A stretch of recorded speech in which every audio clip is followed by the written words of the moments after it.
Assalamualaikum warahmatullahi wabarakatuh.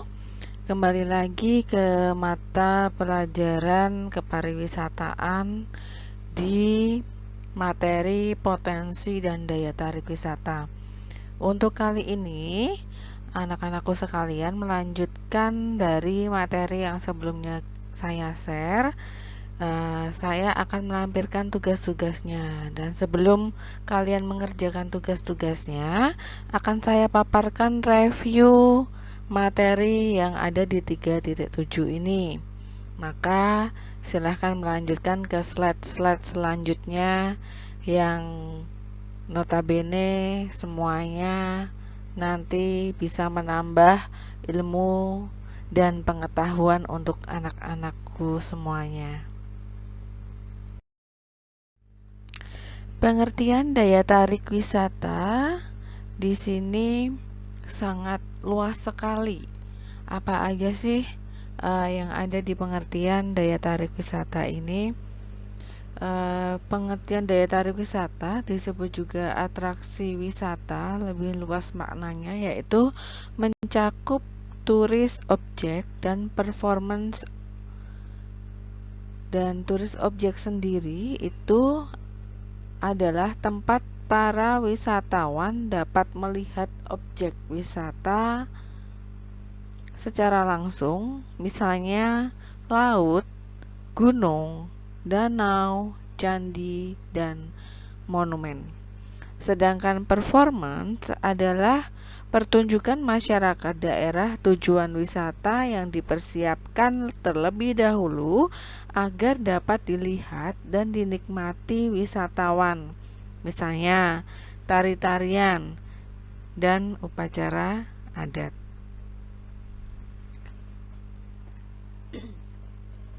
Pada prinsipnya, suatu daerah tujuan wisata harus memiliki 4 syarat daya tarik atau daya pesona. Yang pertama itu sun atau matahari, yaitu sinar matahari yang selalu cerah. Yang kedua sand atau pasir, yaitu pasir putih dan pasir hitam yang landai. Yang ketiga itu ada sea atau laut, yaitu laut biru yang memukau. Dan yang keempat adalah pelayanan atau servis, yaitu pelayanan yang baik sebagai sifat keramah tamahan suatu bangsa. Nah, Profesor Mariotti juga menyebutkan daya tarik suatu daerah tujuan wisata dengan istilahnya atraktif spontane, yaitu segala sesuatu yang terdapat di daerah tujuan wisata yang menjadi daya tarik sehingga orang-orang mau datang untuk berkunjung ke tempat tersebut. Pada umumnya, daya tarik suatu daerah tujuan wisata didasarkan pada beberapa aspek. Yang pertama itu adanya sumber daya yang dapat menimbulkan rasa senang, nyaman, aman, indah, dan bersih.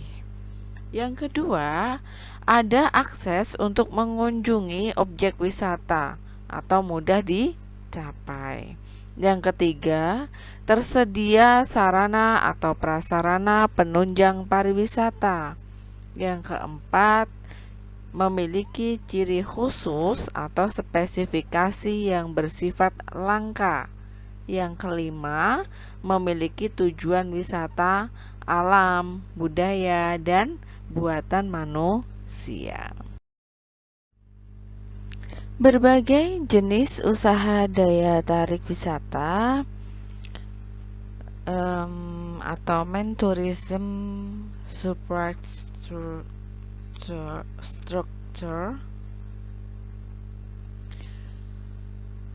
yaitu usaha daya tarik wisata terdiri dari 2 jenis, yaitu apa aja? Ciptaan Tuhan Yang Maha Esa, meliputi apa aja?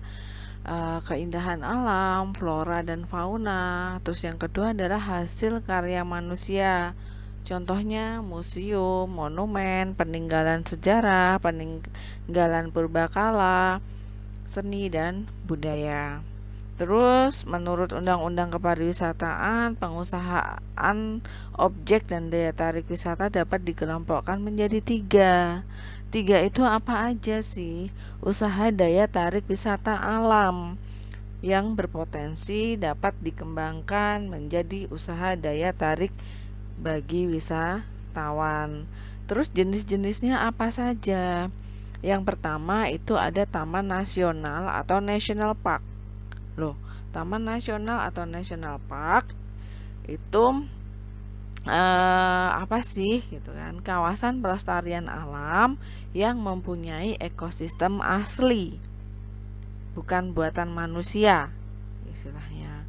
Kawasan ini dikelola dengan sistem zonasi yang dimanfaatkan untuk penelitian, baik itu ilmu pengetahuan, pendidikan, penunjang budidaya, pariwisata, dan rekreasi. Contohnya apa aja? Adanya Taman Nasional Ujung Kulon, adanya Taman Nasional Bali Barat, adanya Taman Nasional Bromo, adanya Taman Nasional Komodo, dan Taman Nasional Waikambas. Terus contoh yang kedua itu ada Taman Wisata atau Tourism Park, yaitu hutan wisata yang memiliki keindahan alam yang mempunyai corak khas untuk dimanfaatkan bagi kepentingan rekreasi dan kebudayaan, antara lain Taman Wisata Baturaden, Taman Wisata Borobudur, Taman Wisata Prambanan. Dan yang ketiga yaitu ada Taman Laut atau Sea Park. Taman laut adalah kawasan laut yang mempunyai ciri dengan keindahan alam dan keunikan yang diperuntukkan atau dipelihara dan dimanfaatkan bagi kepentingan rekreasi, pariwisata, pendidikan, dan kebudayaan. Taman laut yang ada di Indonesia apa aja sih? Contohnya Taman Laut Bunaken, Taman Laut Takabonerate, dan Pulau Tikus. Yang keempat itu ada Taman Hutan Raya atau Botanical Park, yaitu kawasan pelestarian alam yang bertujuan mengoleksi tumbuhan dan satwa alam yang dimanfaatkan bagi kepentingan penelitian, ilmu pengetahuan, pendidikan, dan pariwisata. Taman hutan raya yang ada di Indonesia antara lain Taman Hutan Raya Curug Dago dan Kebun Raya Bogor. Yang kelima itu adanya Taman Buru atau Hunting Park, yaitu hutan wisata yang di dalamnya terdapat satwa buru yang memungkinkan diselenggarakan perburuan bagi kepentingan rekreasi, antara lain Lingga Isa di Nanggro, Aceh Darussalam, Sindang Bukit Kabu di Bengkulu, Pulau Moyo di NTB, Pulau Rusa di NTT, dan Pulau Rempang di Riau. Wisata alam lainnya itu seperti adanya gunung, hutan, gua, flora, dan fauna. Nah, kalau flora atau tumbuhan itu yang unik, misalnya adanya bunga rafflesia di cagar alam Bengkulu, adanya bunga edelweiss di Taman Nasional Gunung Gede Pangrango dan Taman Wisata Papandayan. Adanya bunga bangkai terdapat di Taman Hutan Raya Dr. Muhammad Hatta Padang. Tumbuhan pemakan serangga itu yang dinamakan kantong semar ada di Taman Nasional Gunung Gede Pangrango. Terus ada yang namanya lumut merah di Taman Nasional Gunung Gede Pangrango. Terus lontar di Taman Nasional Bali Barat. Terus yang fauna atau hewan itu adanya komodo terdapat di Taman Nasional Komodo, adanya badak bercula 1 di Taman Nasional Ujung Kulon, harimau Sumatera di Taman Nasional Bukit Barisan Selatan, gajah Sumatera di Taman Nasional Bukit Barisan Selatan, dan banteng liar terdapat di Taman Nasional Baluran. Terus yang kedua itu adanya usaha daya tarik wisata budaya. Contohnya apa aja sih? Adanya festival budaya, seni dan kerajinan tangan, industri ekonomi kreatif, situs arkeologi dan budaya, peninggalan sejarah. Contohnya apa aja peninggalan sejarah itu?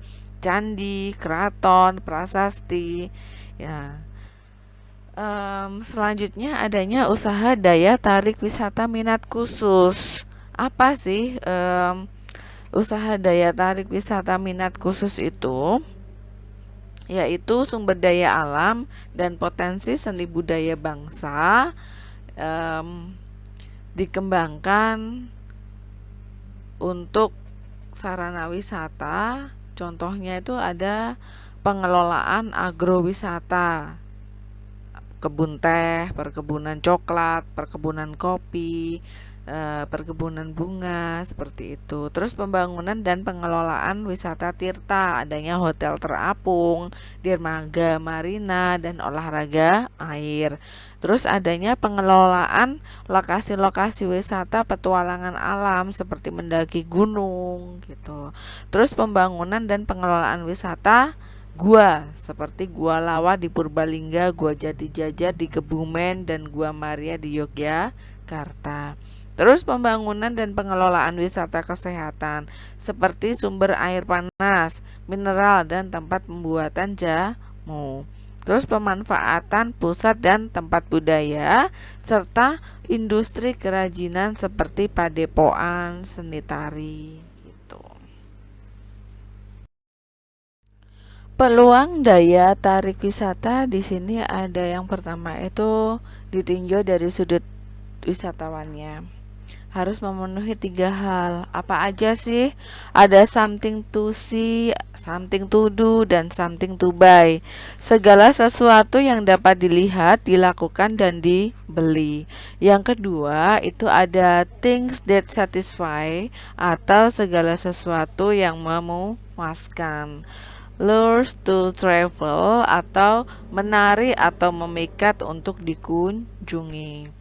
Nah, secara garis besar, daya tarik wisata dapat dibedakan menjadi klasifikasinya. Apa aja yang menjadi usaha atau lahan bisnisnya? Itu ada daya tarik wisata alam, daya tarik wisata buatan, daya tarik buatan manusia. Terus selanjutnya